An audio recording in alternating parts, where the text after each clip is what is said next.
I arrived at the downtown Airbnb on a Friday afternoon, the city buzzing with its usual mix of traffic noise, distant sirens, and the occasional clatter of a delivery truck. I had chosen the location because it was close to everything I wanted to see, and the listing had looked perfect, modern, clean, and with large windows overlooking the city streets. I had done the usual preparation, confirming the check-in time, reading the host's instructions, and reviewing the photos several times. I had even memorized the address and double-checked it against Google Maps, making a mental note of the nearest subway station. Everything had felt solid, but the moment I stepped off the bus and onto the sidewalk in front of the building, something felt off. The street itself was busy enough, but the building I was supposed to enter looked abandoned. Windows were either boarded up or darkened with grime, the brickwork cracked and faded, and the front door had a heavy chain dangling from a lock that looked rusted through. I paused and looked around, expecting maybe a side entrance, a buzzer panel I had overlooked. There was nothing.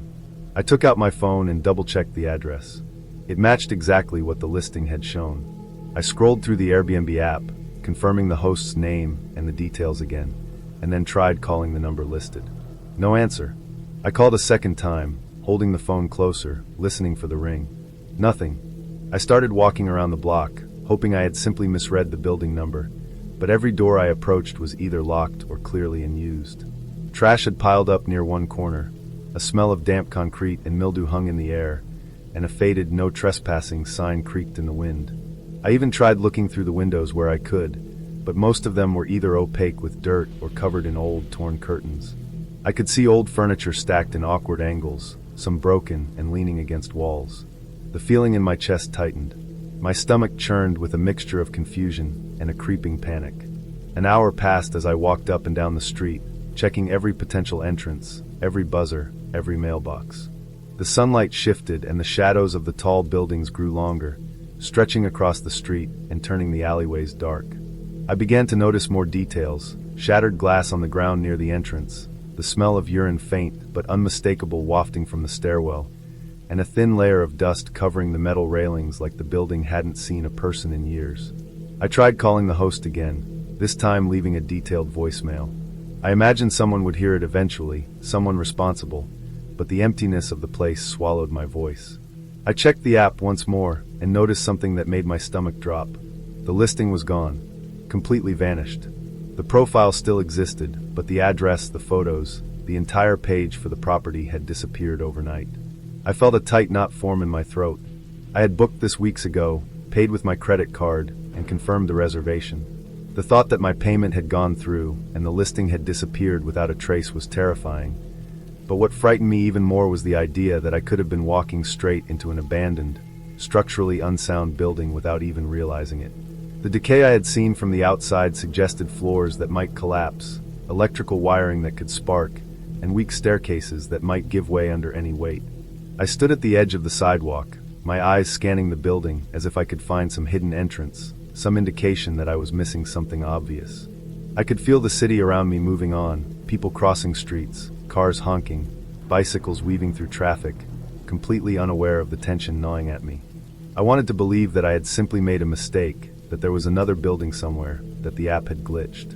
But the more I looked, the more impossible it seemed. The building's derelict state was undeniable, and the sense of danger was immediate. Eventually, I gave up. I walked back to the bus stop, trying to focus on something mundane: the angle of the sun, the sounds of conversation, the smell of coffee from a nearby cafe. But my mind kept returning to the building.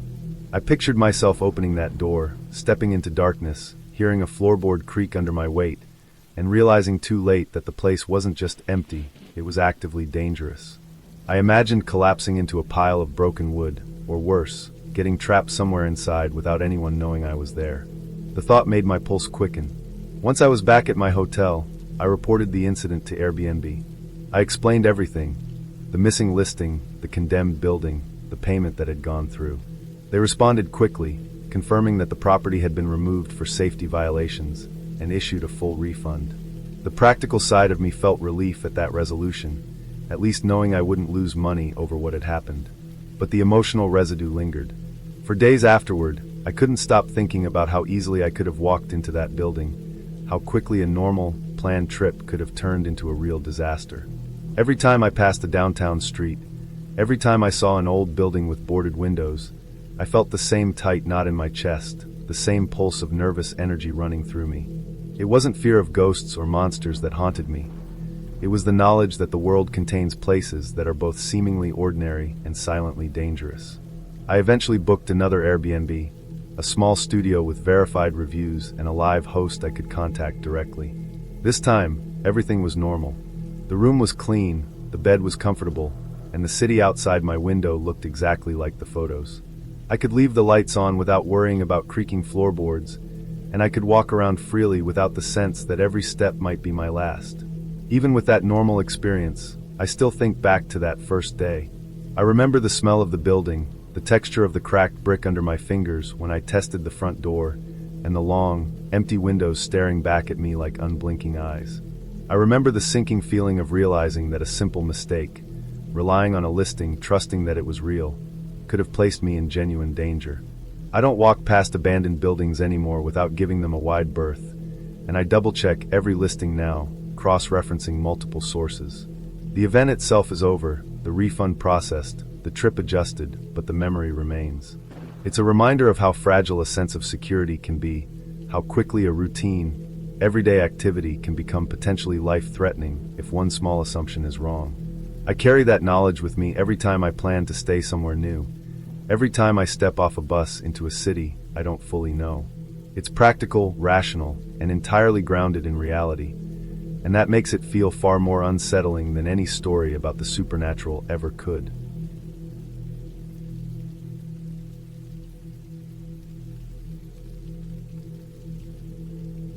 I arrived at the Airbnb in the late afternoon. The building was an old brick townhouse, wedged between two newer constructions that made it feel oddly squeezed in, like it had been there long before anyone else in the neighborhood decided to build. The exterior was tidy, freshly painted, and unassuming, with a small set of stairs leading up to a narrow porch. The host had left a key under a discreet mat, and I let myself in, carrying my suitcase through a narrow hallway that smelled faintly of cleaning products and something more earthy, like damp wood. The interior was warm, slightly dim from the afternoon light, with wooden floors that creaked under my feet and furniture that looked chosen more for comfort than style. There was a faint hum of the city outside, cars passing, occasional shouts from people walking dogs, but inside the space felt isolated, almost insulated. The listing had boasted a spacious basement lounge, and as soon as I had dropped my bag and set my laptop on a small table by the sofa, I went to find it. The stairs leading down were narrow and steep, painted a pale green that had chipped in places, revealing raw wood underneath. At the bottom, a solid wooden door blocked the way. The lock was a simple latch, but the handle felt old, heavy, almost deliberate in its weight. I tried it briefly, but it didn't budge. I went back upstairs and looked around for the host. After a short search, I found him in the kitchen and asked about the basement.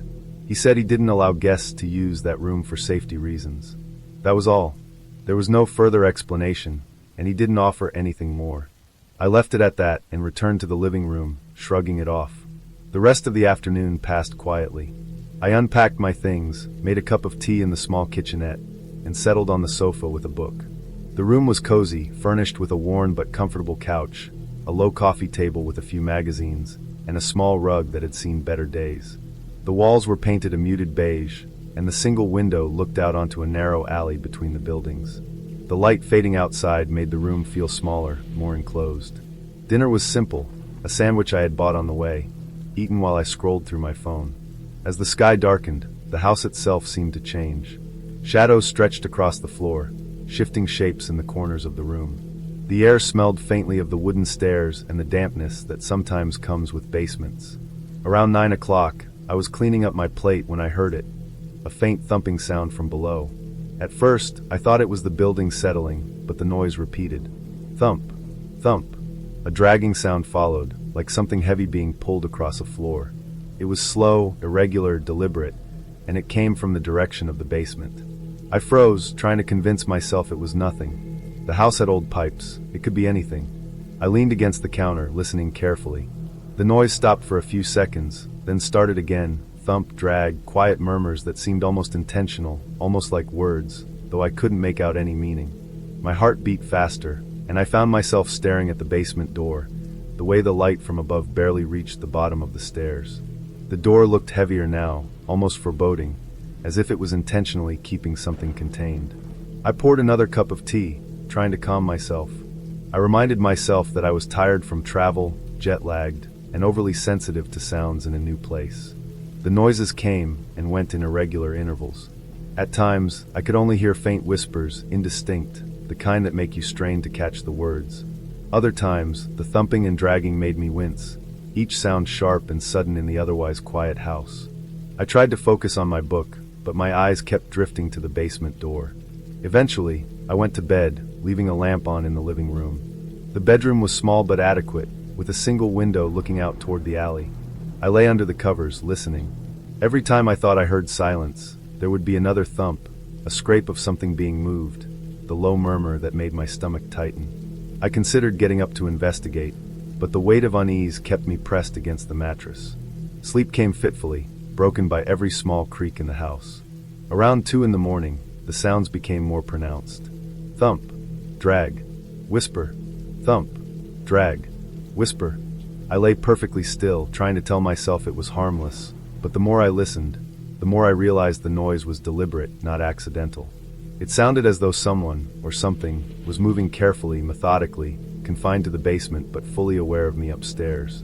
I imagined a figure crouched low, moving furniture or boxes in the dim light of the basement, whispering to themselves. I didn't want to know why. By the next morning, I had not slept more than a few minutes at a time. The noises had stopped by dawn, leaving the house eerily quiet, but the sense of being watched lingered. I packed my things quickly, leaving half-unpacked items behind. I didn't eat breakfast, barely glanced at the living room, and made my way to the door. The key was under the mat, just as I had found it, but I felt a rush of relief as I turned it in the lock and stepped outside. The fresh air of the street felt like a release, and I didn't look back as I carried my suitcase down the stairs and toward the subway station. I thought about the basement the entire ride to the airport.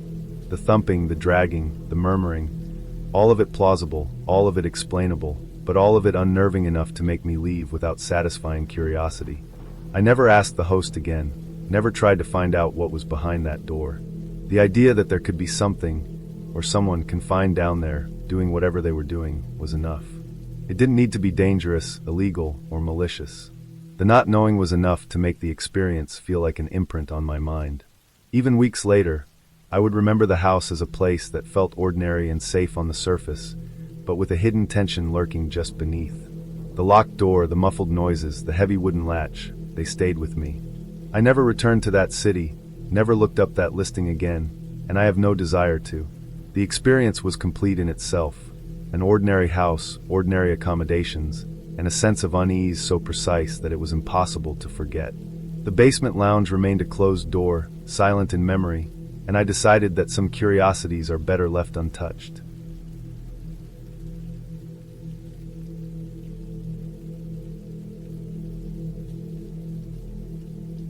I arrived at the small house just as the light was fading, the sky a soft gray with streaks of pink that promised a cold night. The house sat at the edge of town, where the street lights thinned and the sidewalks disappeared into cracked pavement and patches of grass. It looked exactly like the photos on the listing, a modest, single-story home with faded beige siding, a small porch with 2 wooden chairs, and a narrow backyard enclosed by a tall, weathered fence. The air had the faint smell of damp earth, and the occasional hum of a distant car or dog barking punctuated the quiet. I carried my bag across the cracked concrete walkway and unlocked the front door, stepping into the faintly musty smell of the empty house.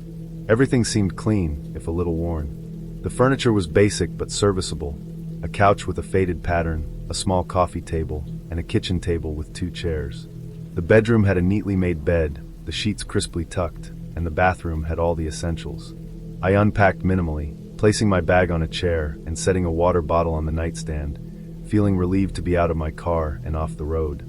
That first night, I kept the window slightly cracked, as the air was stale inside. I woke to an occasional creak of the house settling, the wind brushing against the siding, and what I thought was the distant sound of footsteps. At first, I convinced myself it was just the wind through the trees or a neighbor moving around. But then I noticed the pacing seemed closer, deliberate, slow steps that moved along the perimeter of the house. I lay awake under the blankets, heart thumping, listening as the steps repeated over and over, sometimes stopping, then starting again. I stayed frozen until morning, the tension settling deep in my chest, a gnawing anxiety I couldn't shake. I kept telling myself it was probably an animal or the sound echoing oddly in the yard, but I couldn't entirely believe it. The next morning, the sun was low and soft as I stepped outside to get a look at the yard. That's when I saw the gate. It had been latched the night before, yet now it hung open, swinging slightly in the breeze. My stomach dropped. I walked around the backyard, and the ground was soft from an earlier rain, making prints visible. They were unmistakably human, smallish, leading from the far edge of the fence directly to the back porch. Each footprint was clear and deliberate, as if someone had been standing there, waiting. I traced them back and forth, noting the directionality, the way the soil had been pressed flat under each step. The fear grew steadily, a slow, creeping weight pressing into my chest. I couldn't figure out how anyone had gotten in unnoticed, how they had remained silent, and most of all, why. I spent the day examining the house, checking locks, doors, and windows. Everything seemed intact, nothing broken or forced. The feeling of being watched clung to me, invisible but persistent. I considered calling the host or the police, but without signs of forced entry, it felt premature, almost paranoid, even to me. Still, the idea of being alone in that house at night made my skin crawl. I decided to do something practical. I bought a small outdoor camera the next morning and set it up to cover the back porch and bedroom window. I positioned it discreetly, hoping it would give me some sense of control, a way to see what happened while I slept. That night, I slept fitfully on the couch in the living room, near the front door, the camera recording everything outside. I couldn't shake the feeling of eyes on me, even in the well-lit room, and every sound, the creak of the floorboards, the rustle of leaves, the distant hum of traffic, made me flinch. The hours dragged, each minute thick with tension, until I finally fell into a shallow, uneasy sleep. The next morning, I retrieved the footage. My stomach dropped as I watched. There, outside the window of my bedroom, was a figure. Someone had stood there for hours, motionless, facing the window as if watching. The person's presence was unnerving in its quiet persistence, the way they remained still, the faint outline of clothing barely discernible in the dim light. They hadn't approached the door or made any noise, but they had been there, just outside the window, and I could only imagine what they had been doing or waiting for. My hands shook as I rewound and watched it again, slower this time, looking for any mistake, any optical illusion, but there was none. I had been watched for hours without knowing it, in a house I had thought was safe, private, and secure. I packed quickly, leaving most of my things behind. I didn't try to clean up, didn't check the locks again, didn't look back. The sense of violation was heavy, almost physical, a weight that followed me as I locked the front door and hurried down the cracked sidewalk to my car. I called AIRBNB immediately, reporting everything in detail, providing the footage as evidence. They responded quickly, assuring me that the host would be removed and that I would receive a full refund. The relief was there, but it was faint, a shadow lingering behind the initial panic. I never returned to that house. The streets around it seemed quieter, emptier, the edge of town air suddenly heavier in memory than it had been in reality. I couldn't imagine sleeping there again, not even for a single night, knowing someone had been so close, unnoticed, so deliberate. The footage remained on my camera for weeks, too disturbing to erase, a reminder of how ordinary a place could be and still harbor someone watching. The fear eventually faded into a cautious wariness, a sense that privacy could be violated anywhere, but the experience stayed vivid in my mind, a slow, creeping realization that the world was far larger, and sometimes far more intrusive than it appeared. I found another place to stay further into town, a compact apartment above a small store, surrounded by the constant hum of life and light. It wasn't as picturesque or charming, but I slept without fear for the first time in days, the sound of footsteps replaced by distant traffic and the occasional laugh of neighbors. The contrast was stark, almost absurd, the sense of safety so simple yet profound after the intrusion at the house on the edge of town. That night, I finally closed my eyes without hesitation, and for the first time since arriving, I felt fully alone in a way that was meant to be comforting. The house at the edge of town, with its open gate and silent watcher, faded slowly from immediate panic into a quiet, lingering lesson about vigilance, caution, and the reality of being observed without warning.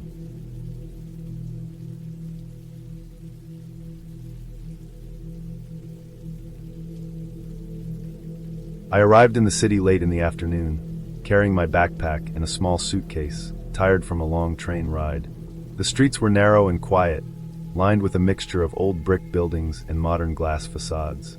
The air smelled faintly of exhaust and street food, a mixture that always made me feel alert and vaguely uneasy. I had booked a private apartment through a popular rental platform, thinking it would be a comfortable place to stay for a few nights while I explored the city. The listing promised privacy, quiet, and all the amenities I would need, and the photos looked clean and inviting. A small living room with a sofa and a coffee table, a kitchenette with a microwave and a compact stove, and a bedroom that appeared bright and tidy. When I reached the address, the building looked older than the photos had suggested, its paint faded and peeling in places, and the front door had a small buzzer next to it. I pressed the button, expecting to be buzzed in or greeted by the host, but there was no response. Puzzled, I tried the main door. It swung open easily under my hand. There was no lock, no security, just an empty hallway that smelled faintly of dust and damp. My stomach tightened. I double-checked the address on my phone, scrolling through the listing to make sure I was in the right place. I was. Hesitating only for a moment, I pushed the door all the way open and stepped inside. The apartment was quiet, unnervingly so. The light from the window in the living room spilled across the floor, illuminating a small area near the couch where a coffee cup had been left half full. I set my bags down and looked around. Everything appeared normal at first glance, neat enough to match the listing, but then I noticed the bedroom door slightly ajar. I didn't remember leaving it open when I looked at the photos, and the feeling in my chest tightened again as I approached. Pushing it gently, I stepped inside. The bed was unmade, sheets twisted and crumpled as if someone had just gotten up. There were personal items scattered across the nightstand and dresser. A hairbrush with strands of dark hair, a half-empty bottle of lotion, a pair of glasses folded and placed upside down. On the wall, a calendar caught my attention immediately. The current date was circled in red ink, perfectly centered on the square. My hand went to my mouth, and I froze for a moment, staring at it. This wasn't a leftover from a past month, or a random decoration. It was clear someone had been living here until very recently. My mind raced. I had chosen this apartment because it promised privacy. The idea that someone could have been here moments before, leaving personal traces and marking today's date, made my stomach turn. I searched the apartment quickly, checking the cupboards, the kitchenette, even the bathroom. Everything else seemed clean, though the faint smell of body wash lingered in the air. The window blinds were half closed, letting in uneven shafts of light that made the room feel like it was shifting around me. I couldn't shake the feeling that someone could be back at any moment, that I had walked into a place that wasn't mine, that I had trespassed. My instincts screamed at me not to stay. I called the host repeatedly, leaving messages and trying to get through. The responses were brief and dismissive, claiming that it was just a leftover from the previous guest, and that the place had been cleaned. Each message did nothing to calm me. The apartment felt more and more like a trap, a space that had been lived in just hours before, and I could not convince myself that it was safe. My bag felt heavier in my hands as I paced the living room, imagining the scenario that some stranger had been here, just gone for a moment, maybe returning any second. Every sound outside, footsteps on the stairs, the hum of distant traffic, made me flinch. I couldn't eat, couldn't sit, couldn't bring myself to relax. The city outside had no connection to the apartment anymore. Inside, time seemed to stretch, each second heavier than the last. I tried to rationalize it. Perhaps the previous guest had left personal items behind. Perhaps the cleaning staff had missed the calendar. Perhaps the photos were outdated. But my gut refused to accept these explanations. The apartment was supposed to be mine for the next 3 nights, and yet it felt entirely alien, intruded upon, unsafe. I realized I wouldn't be able to sleep there, couldn't allow myself to. The thought of closing my eyes in that bedroom, knowing someone else had been here, knowing that the calendar marked today in bright red ink, was unbearable. I packed my bags methodically, not rushing but not hesitating either. I checked the bedroom, the living room, the kitchenette, and the bathroom one last time, ensuring I hadn't missed anything, ensuring no one else was hiding in the apartment. Everything was silent except for the low hum of the refrigerator, a sound that suddenly seemed far too loud, too insistent, like the apartment itself was alerting me. I felt the weight of unease press down on my shoulders as I left the door wide open behind me, stepping into the hallway. The building felt empty, almost abandoned, and I moved quickly down the stairs and out into the street, careful to avoid drawing attention, though there was no one around. The city felt vast and indifferent, a safe contrast to the claustrophobic, violated apartment I had left behind. I contacted the rental platform immediately, explaining the situation in detail, providing photos of the unmade bed, the personal items, the calendar. I requested a full refund, unwilling to risk staying even one night. The platform responded with an apology, confirming the refund within a few hours, and I felt a measure of relief, though it was tempered by the lingering discomfort of what I had just experienced. I booked a small hotel for the night instead, somewhere sterile and impersonal, with a locked door and clear signs that I would be the only guest there.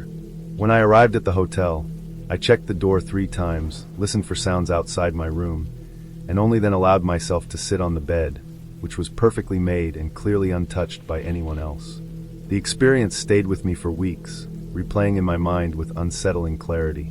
Every time I closed my eyes at home, I could see the twisted sheets, the glasses lying upside down, the red circle on the calendar.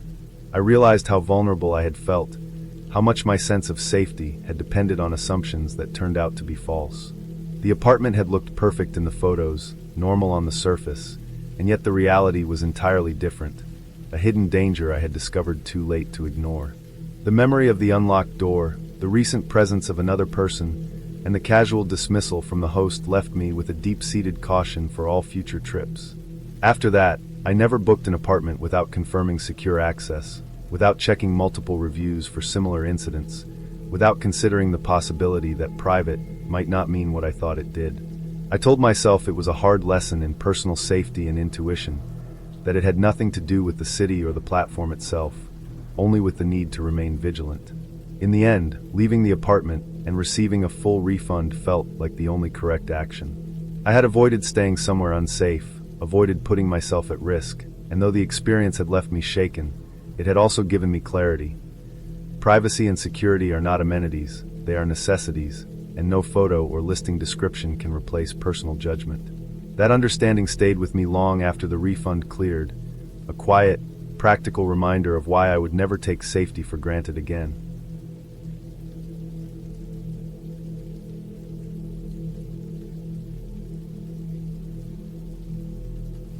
I booked a loft downtown for a long weekend, drawn in by the pictures online. The space was small but warm, with exposed brick walls, a wooden staircase that led to the sleeping area, and large windows that looked out over the street. When I arrived, the host greeted me briefly, handed over the keys, and mentioned something about leaving for errands. I didn't think much of it at the time.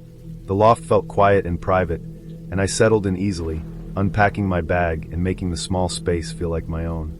The hardwood floors had a faint creak, and the faint smell of coffee lingered in the air, which made it feel oddly comforting, like someone had lived there recently but left the place ready for a guest. The first day passed uneventfully. I went out to explore the neighborhood, coming back with groceries and a sense that this was going to be a calm, easy stay. That evening, I cooked in the small kitchen, listened to music through a tiny Bluetooth speaker, and watched the streetlights flicker outside the window. It was relaxing, and I felt entirely alone and free.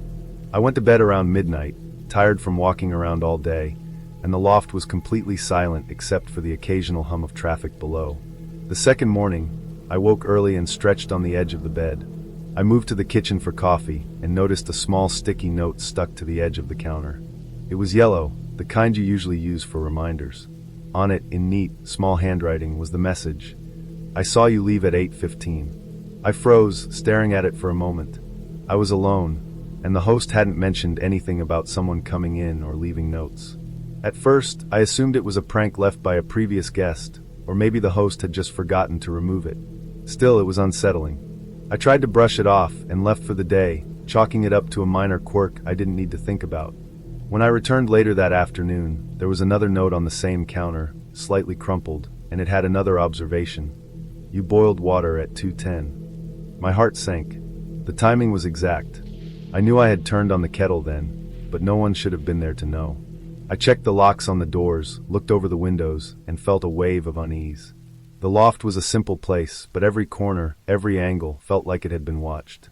I began noticing small things I hadn't before. The faint smudge on the window, the small shift in the carpet near the bed, the drawer that didn't feel as neatly aligned as I had left it.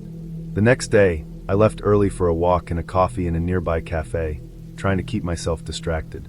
When I returned, the note was waiting again. You sat on the couch reading at 10:32. The precision of it made my stomach drop. It wasn't just an observation, it was tracking me. I thought about calling the host, but I worried about sounding paranoid. I told myself it had to be some misunderstanding, maybe a neighbor who had seen me through the window and decided to leave a note. But the notes kept coming. They were always small, discreet, and detailed, mentioning exactly what I was doing, sometimes describing the placement of items or the order of things I had touched. By the third day, I couldn't ignore it anymore. I kept checking the locks on the doors repeatedly, walking around the loft, inspecting windows and any possible points of entry. Everything seemed physically secure, but the feeling of being watched was overwhelming. I stopped leaving my personal items out, hiding my laptop and charging cords, covering the counter and table with towels, and even rearranging my things so that nothing looked like it had been used. Every note seemed to anticipate me, as if someone was always there, just out of view, waiting for me to do something. The host insisted they had never been inside the loft since my arrival, and while I wanted to believe it, the evidence in the notes made me doubt everything. I didn't sleep that night. I kept the lights on and sat on the bed with my laptop open, scrolling aimlessly, trying to distract myself. Every creak of the floorboards, every hum from the heater, and every car driving past the street felt magnified. I caught myself jumping at shadows that weren't there, my eyes scanning the edges of the room constantly. At one point, I swore I saw the corner of the living area move slightly, but when I blinked it was gone. I didn't want to imagine someone hiding in the loft, so I rationalized it as exhaustion and paranoia. Still, the feeling didn't leave me. The fourth day, I packed everything into my bag without really eating breakfast. I had decided I couldn't stay another night. I left the loft door locked behind me and walked to the nearest bus station, my stomach tight, my shoulders stiff from tension. I felt exposed and anxious as I moved through the city streets, constantly glancing over my shoulder. I didn't look back at the loft once, but the thought that someone had been watching me every hour of my stay stayed with me. I called a friend to pick me up and drove straight to their apartment, avoiding going home alone. Even after leaving, I thought about the loft constantly. I imagined the notes waiting for the next guest, the person who had been so meticulous, so invasive, recording every action. I told myself that the host might have had someone enter the loft without telling me, or maybe it was a neighbor with access, but I couldn't pinpoint how anyone could know such small details so precisely. The sense of violation lingered. My personal routines, once private, had been tracked, cataloged, and left for me to find. I realized the loft, which had felt cozy and safe in the pictures, had been transformed into a place where I couldn't trust my own sense of privacy. In the end, I never returned, and I never booked through that host again. I left a review warning future guests to be cautious, trying to explain the feeling without sounding paranoid. Over time, the memory of the notes and the quiet hours I spent imagining someone watching me faded, but it never disappeared completely.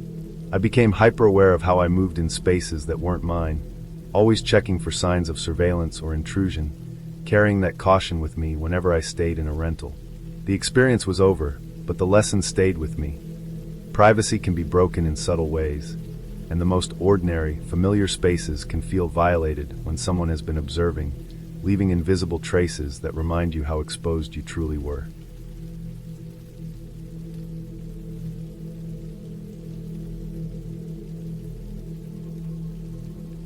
I arrived at the Airbnb in the late afternoon, just as the sun was beginning to dip behind the dense line of pines that surrounded the narrow dirt road leading to the cabin.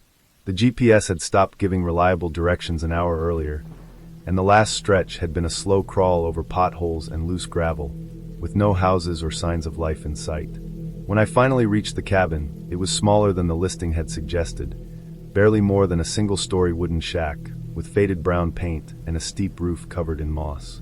The surrounding trees were thick and close, the shadows stretching long across the ground, giving the area a sense of isolation I hadn't expected. The only other sound besides my car engine winding down was the faint rustle of leaves in the wind and the occasional distant call of a bird. The host was there when I arrived. They were quiet and unassuming, wearing neutral colors that blended almost seamlessly with the forest. They handed me the keys and gave me a brief explanation of the property, mentioning that they would be leaving for what they called a meditation retreat in the woods for the evening, and that I should have everything I needed in the cabin. There was no mention of a specific return time, but they seemed calm, almost too calm, as if leaving the place entirely in my hands was entirely normal. I didn't think much of it at the time, assuming it was part of the charm of staying somewhere so remote. Once the host disappeared down the narrow path that led into the forest, I parked my car and stepped onto the small porch. The air was cool, carrying the sharp scent of pine and damp earth. The kind of quiet that makes you notice every tiny noise settled around me.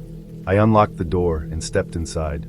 The interior was modest, with a single room serving as a combined kitchen and living space, a small bathroom tucked into a corner, and a loft above that contained the bed. Everything was clean, though clearly aged. The wood floors creaked slightly underfoot, and the walls had the faint smell of old wood and faint mildew from years of being closed up between guests. I unpacked my bag and made a quick survey of the kitchen. There were basic supplies, coffee, a few snacks, and bottled water, but nothing substantial, which was fine for my short stay. I set my phone on the counter to charge and noticed immediately that the cabin had only one electrical outlet, hidden behind the fridge. I plugged it in, seeing the familiar little icon rise to a full battery, and felt some relief. I had planned to use the evening to catch up on work and check messages, even if reception was patchy, and the thought of being cut off from the world entirely hadn't crossed my mind until now. As twilight deepened, the light filtering through the trees shifted from golden to a dull gray. The forest outside pressed in against the cabin, darkening rapidly. I made a small dinner and ate quietly, the only sounds being the scrape of utensils against the plate and the occasional creak of the floorboards. I tried to enjoy the solitude at first, reminding myself that this was why I had chosen the place. Peace, isolation, a break from the constant hum of the city. But even as I sat there, I couldn't shake the feeling that I was being watched. It started as a subtle awareness, a prickle along the back of my neck whenever I glanced toward the window. I told myself it was the natural paranoia that comes with being alone in a forest. Night came faster than I expected. The last light disappeared entirely, leaving the cabin lit only by the small lamps I had found. I sat with my phone, planning to scroll through messages and perhaps watch a video, only to realize that the battery icon had dropped suddenly to empty, even though I had watched it climb just a few minutes earlier. I unplugged it and plugged it back in, but the same thing happened, dead instantly. I tried multiple outlets, multiple chargers, and the battery stayed flat. The thought of being completely cut off gnawed at me, but more pressing was the growing sense of something moving outside. At first it was faint, almost imperceptible. A footstep on loose gravel, a branch snapping somewhere beyond the window. I told myself it was wildlife, that small animals must be roaming the area. But the sounds were too regular, too deliberate. They moved slowly around the cabin, circling in a pattern that made no sense for an animal. Every few minutes, there would be a creak from the floorboards of the porch, as if someone had stepped onto it briefly and then retreated. I checked the locks on the doors, walked the perimeter of the inside, and reassured myself that I was secure. Still, the feeling of being observed refused to fade. Hours passed in near silence, broken only by these sporadic sounds. Every time I thought I might sleep, a sudden tap against the wood of the cabin, or the soft scrape of leaves being disturbed just outside the window, startled me back into alertness. I kept the lights on, checking each window in turn, shining the beam of my flashlight into the surrounding darkness. The forest seemed to respond, shadows shifting and twisting with every movement. I realized I hadn't even heard a single bird or animal for some time. The place felt sealed in, as if the forest itself was holding its breath. By the time 3 a.m. rolled around, I was exhausted but terrified to close my eyes. The sounds outside had grown bolder, moving in a pattern that mirrored my own steps around the cabin. I considered calling someone, but with the phone dead and the nearest neighbor miles away, there was nothing I could do. I sat in the corner of the living space, leaning against the wall, barely daring to breathe. Every creak in the floor, every scratch against the window made me flinch. I counted my pulse in my ears, and it felt as though it would explode if I moved too quickly. I told myself this would end with sunrise, that the light would make everything clear. Morning came slowly, the sun climbing just enough to illuminate the forest with a pale gray light. I was shaky, drained, and unable to sleep. I packed my bag quickly, moving with exaggerated care so as not to make any noise. When I stepped outside, the cold air hit me sharply. My eyes immediately fell on the ground, where I saw the tracks. They were unmistakably human, larger than my own, walking in loops around the cabin and pressing deeply into the mud. They didn't match mine, and they weren't random. They had a pattern, circling the house in ways that left no clear starting point. My stomach sank, and I realized that the footsteps I had heard all night hadn't been the wind or an animal. Someone had been walking around me while I slept, close enough to see, close enough to make the creaking sounds that had terrified me. I didn't look back. I locked the cabin door as best as I could, shoved my bag into the car, and drove away without a glance at the trees. The forest receded behind me, and the sense of pressure lifted gradually with each mile. I didn't stop until I reached a gas station well off the main road, where I sat and tried to process everything. The host never contacted me again, and I never went back to that listing. Even now, when I think about it, the memory of circling footsteps, the creaking of the porch, and those footprints in the mud makes the hair on my arms stand on end. It was entirely real, entirely human, and entirely terrifying in a way that nothing else could have been.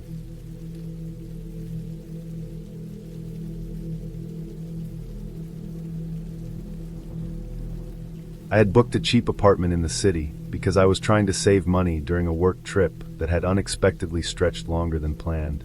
The listing had been simple, just a small studio in an older building, but it seemed clean in the photos and close to public transportation.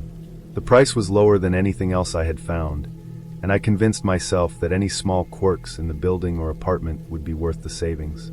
When I arrived, the building looked a little worn, the paint peeling around the door frames, but it didn't feel threatening. The lobby was empty and quiet, the smell of old carpet mixed with faint cleaning chemicals, and the elevator creaked as I went up to the 5th floor. The apartment itself was modest. A single room with a kitchenette along one wall, a tiny table pushed into the corner, and a bed pressed against the opposite wall. There were a few windows, though they were narrow and looked out onto a courtyard enclosed by other apartment buildings. The street below was visible only as a thin strip, mostly shadowed by taller structures. I had unpacked quickly, tossing my bag onto the bed and making a cup of instant coffee. I remember thinking that for a cheap place, it was actually fine. The room smelled faintly of detergent and something metallic, maybe from the old pipes. It wasn't unpleasant, just noticeable. I opened the window a little to get some fresh air, though the courtyard smelled faintly of exhaust and damp concrete. I reminded myself that I wouldn't be spending much time inside anyway. That first night, I was exhausted. My body clock was still adjusting from the travel, and I fell asleep soon after setting an alarm for the morning. It was sometime in the early hours, maybe 3 or 4 in the morning, that I first heard it. A light, intermittent tapping sound at the window. I woke up suddenly, heart thumping, and sat up in bed. The room was dark except for the faint orange glow from the streetlights below. At first I thought it was a branch scraping the glass, or maybe a bird, though it seemed too steady and deliberate. The tapping stopped as suddenly as it had started, and after a few minutes, I told myself I was being paranoid. I went back to sleep. The next morning, I noticed a small piece of folded paper slipped under the apartment door. I hadn't been expecting anything like that. I picked it up carefully and unfolded it. Written in neat, careful handwriting was a single sentence. Nice pajamas. Sleep well. I froze, holding the note in my hand, staring at it as though it had suddenly changed shape. My mind raced. I didn't know anyone in the city, and the building felt empty. Whoever had written this knew I had been asleep, knew I had been in that room. I checked the lock on the door. It was an ordinary apartment lock, nothing fancy or high security, but it seemed secure. I didn't see any other doors or entrances that someone could have used to get inside. I spent the morning unsettled, trying to rationalize it as a prank, maybe left by someone from another unit, but the thought made my stomach churn. I avoided looking out the windows for most of the day, feeling exposed. That night, the tapping returned, this time louder, more persistent, sometimes pausing for long stretches before resuming. I sat on the bed, wrapped in a blanket, staring at the window. My imagination ran wild. The sound was faint, yet distinct, like nails lightly scratching on glass. Every now and then, I heard the faint scuff of footsteps moving outside, along the edge of the courtyard. I couldn't see anyone. The apartment was so dark and quiet that each sound seemed amplified, like it existed in the air itself. I spent hours awake, frozen, too afraid to move, barely breathing. I couldn't tell if someone was just outside the window, or if my fear was twisting the normal noises of the building into something more sinister. I didn't dare sleep. The next morning, I found another note. This one was even more specific. I saw you make coffee. Nice cup. My hands shook as I read it. I double-checked the locks, the windows, even the fire escape. Everything was closed, everything appeared normal. I called the host, asking if anyone else had access to the apartment, emphasizing that someone had been leaving notes and making noises outside the window. The voice on the other end was calm, assuring me that only I had the keys and that nobody else should have been in the building or around the apartment. I hung up, but it didn't help. The reassurances felt hollow. I spent the rest of the day trying to ignore the thought that someone might be watching me. Every time I moved around the apartment, I glanced at the window, imagining shadowed shapes beyond the glass. The following nights were worse. The tapping became almost ritualistic. I started keeping the lights on, moving the furniture to block the window, even sleeping fully clothed with my back to the glass. Sometimes the footsteps would circle the building, faintly audible against the thin walls. I stopped looking outside altogether. I felt a constant pressure, a fear that someone was outside, noting every movement, every action.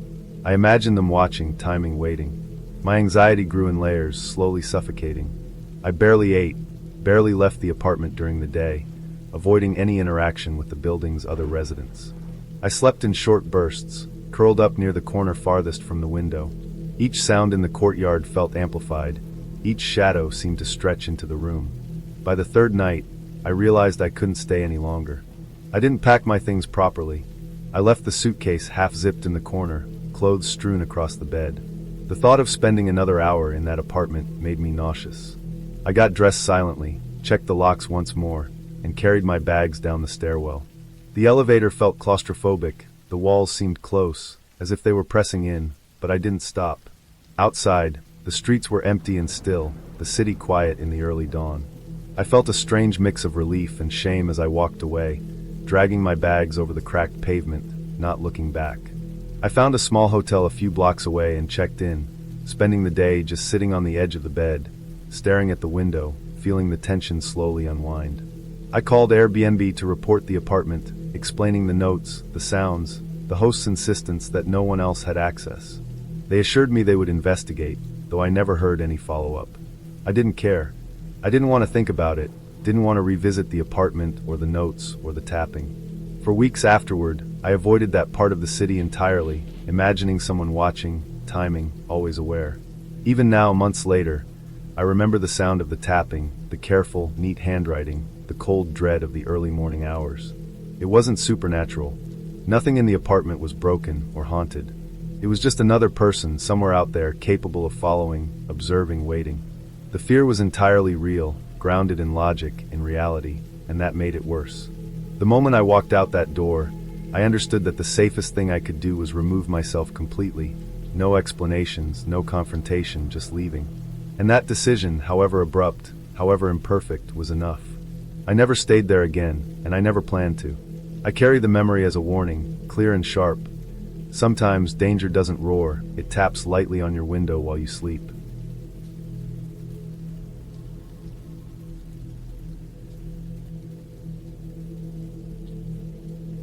I arrived at the Airbnb late at night, the kind of late that makes the streets feel empty and the city sound like it's holding its breath. My taxi dropped me off in front of a narrow building tucked between a corner store and a small laundromat. The streetlights flickered in irregular intervals, and the faint hum of traffic felt distant, muffled, as if the world beyond the building had been muted. The building itself looked ordinary from the outside, nothing remarkable, nothing alarming. The kind of place people might walk past without thinking twice. The door was plain wood, painted a dull gray, with a small brass handle that had dulled with age. I double-checked the address, unlocked the front door with the code the host had texted earlier, and stepped inside. The interior smelled faintly of cleaning products and something else I couldn't immediately identify, an odd mixture of damp wood and something like wax polish. The walls were painted a soft beige, slightly uneven in places, with a few framed prints of abstract landscapes that leaned at small, careless angles. The hallway was narrow, stretching straight back toward a staircase that led to the upper floors. I left my bag by the small bench near the door and noticed the counter in the small entryway where the keys had been left. The host appeared for a moment as I set my bag down, smiled, handed over a sheet of printed instructions about the Wi-Fi and heating, and then disappeared upstairs, leaving me alone. At first, the place seemed fine. The apartment itself was modest but tidy. The living area had a worn but clean couch, a small coffee table, and a low shelf with a few books stacked haphazardly. The kitchen was compact, with a few appliances tucked neatly against the wall. The bed looked freshly made, and the bathroom, though small, smelled faintly of bleach and soap. I unpacked a few things, trying to convince myself that this was just a routine stop on a longer trip, that I was being silly for feeling slightly off in a place I had never seen before. By the time I went to bed, the city outside had quieted further. I slept lightly, half aware of the occasional car passing by and the subtle creaks of the building settling. Morning came, pale and gray, and I got up, ready to leave for the day. That's when I realized the door wouldn't open. At first, I thought it was a simple mistake. Maybe the key hadn't turned properly. I jiggled it, twisted it again, and tried to push the door with every ounce of my strength. Nothing. My heart started to pick up pace, a subtle, creeping anxiety I tried to dismiss. I tried the other doors in the apartment. The sliding glass door to the balcony wouldn't budge. It was locked tight. The window latches were rusted but firm, impossible to force open without something more than bare hands. Every route I thought I could take to escape, every exit I could find, was sealed. I checked my phone. No service. No bars, nothing. I tried restarting it, thinking maybe it was a temporary glitch, but it was useless. I could feel the panic starting to creep up my throat, tightening it like a rope.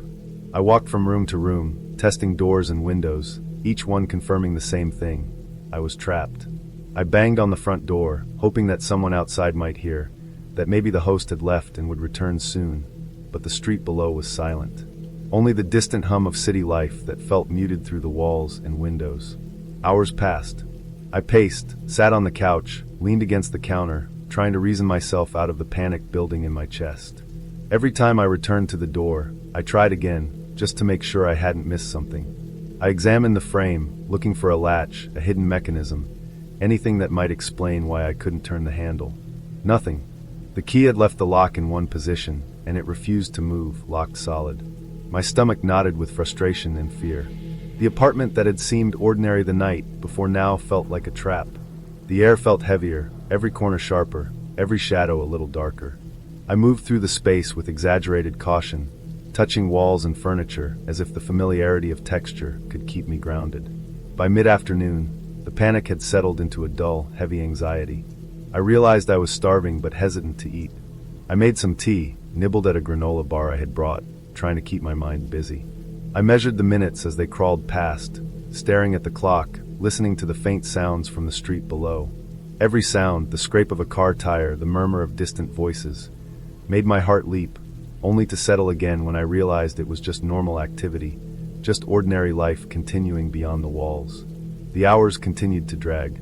I tried signaling from the balcony, shaking the railing, hoping someone might notice, but it was a quiet street, the kind of place where few people lingered during the day. My mind circled back to the host. Why would he leave such a heavy lock, such a permanent mechanism, without warning? Was it an oversight? An experiment in safety? Or something else entirely? I couldn't think rationally, my thoughts bouncing off each other in a mix of fear and frustration. It wasn't until late afternoon that I heard the steps on the stairs. My pulse jumped, relief and suspicion twisting together. The host appeared at the entrance to the apartment, smiling casually, as though nothing had happened. He explained, without urgency or concern, that the door locked automatically for safety, that this was standard, and that I was fine. No apology, no acknowledgement of the panic I had endured, just an assurance that everything was normal, that I had nothing to worry about. I stayed in the apartment that night, unable to shake the tension. The lock clicked every time the wind moved the building, every time the pipes shifted. I slept lightly, hyper-aware of every sound, every shadow, every creak. My mind kept replaying the events of the day, the hours I had spent trapped, the fear that had welled up uncontrollably. The sense of being confined, even with the rational explanation, left a lingering unease that persisted far beyond the initial panic. The next morning, I left early, determined not to linger in that apartment any longer than necessary. The door opened smoothly now, as if the panic had been a physical barrier, as if the world had only been waiting for the explanation to restore normalcy. I locked it behind me, checked the latch twice, and walked down the street into the morning sun. The city felt ordinary again, the people and cars moving as if nothing had happened, but I carried with me a precise memory of the claustrophobic hours, the slow, creeping panic, and the strange, unthinking calm of a host who had left me to experience it alone. I never returned to that Airbnb. and I made sure to leave a careful review. The place itself had been fine, ordinary even, but the experience had stayed with me, not because of the apartment, but because of the isolation, the helplessness, and the reminder of how quickly normal spaces can feel entirely unmanageable. The clarity of the end, the simple rational explanation, didn't erase the fear I had felt, but it did give me something equally important: a firm, undeniable understanding of how completely a person can feel trapped in a space that should have been familiar. I walked away that morning, the key jingling in my pocket, and I promised myself I would never again underestimate the power of a simple door, a lock, and the absence of someone who should have been watching.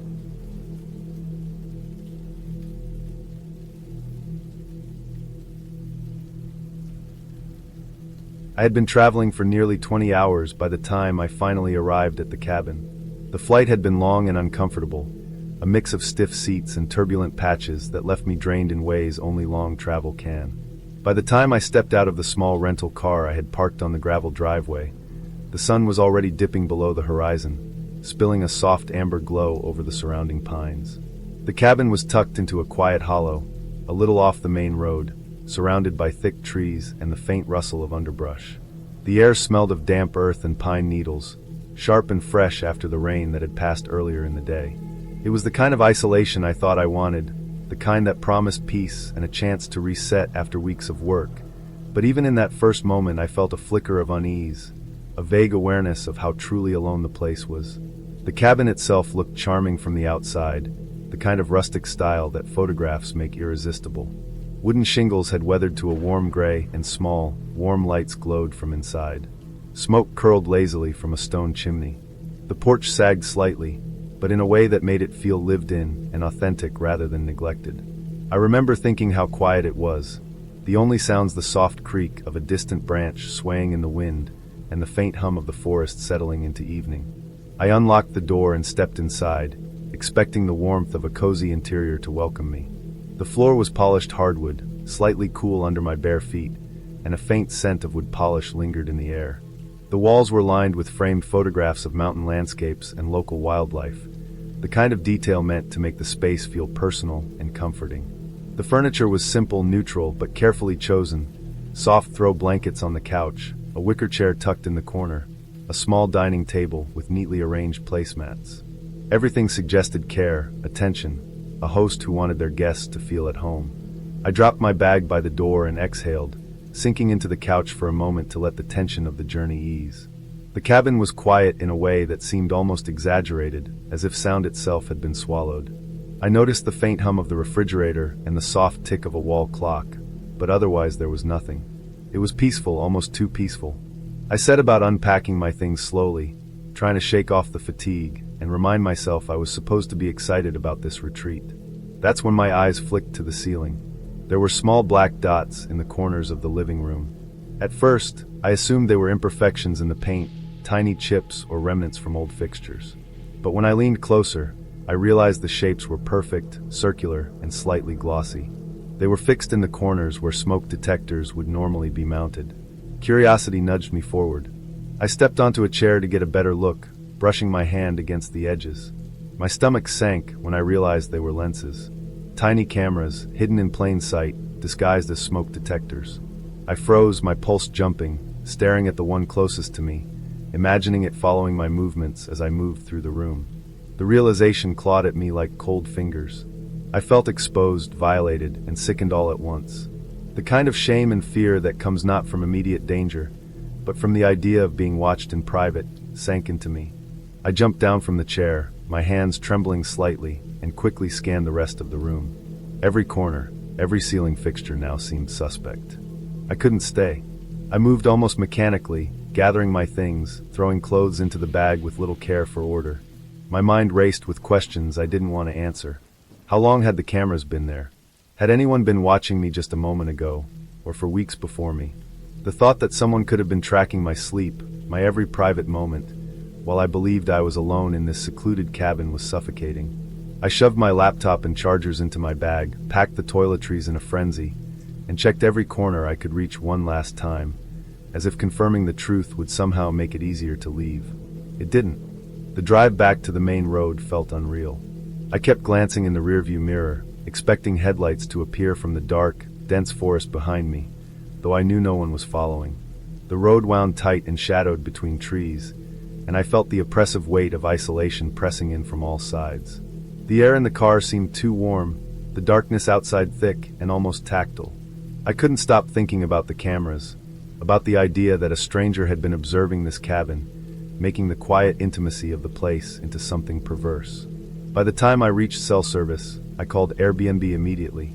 The host's explanation was brief and clinical. The cameras were security cameras for renters, supposedly to protect against theft or damage.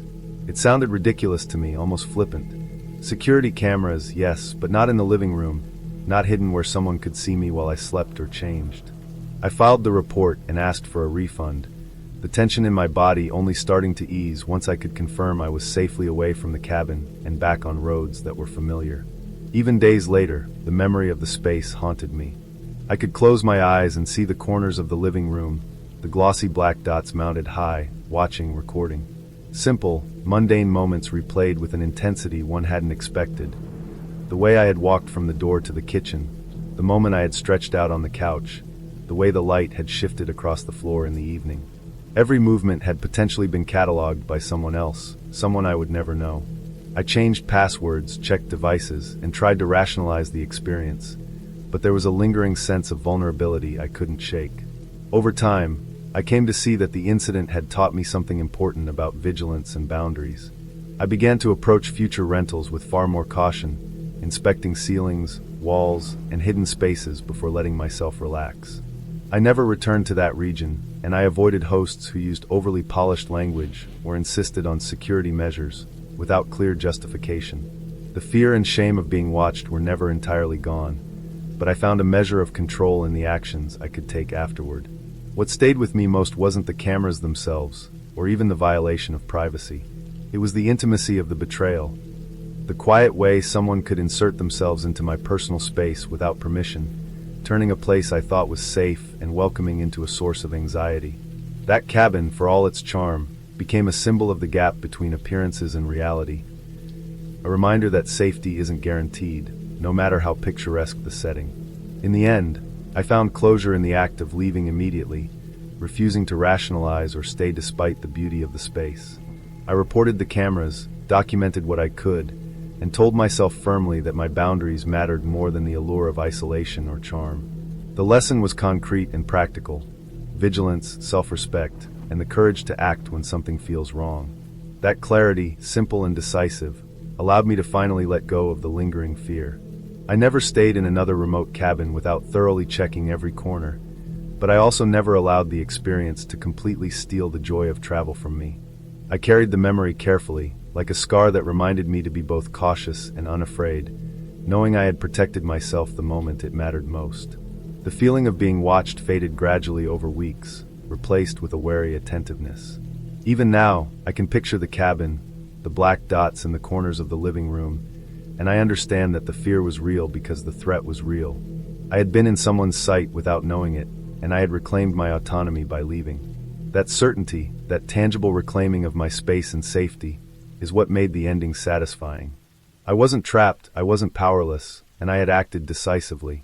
It was a lesson that left its mark, not in terror, but in a clear understanding of the boundaries I would never allow to be crossed again.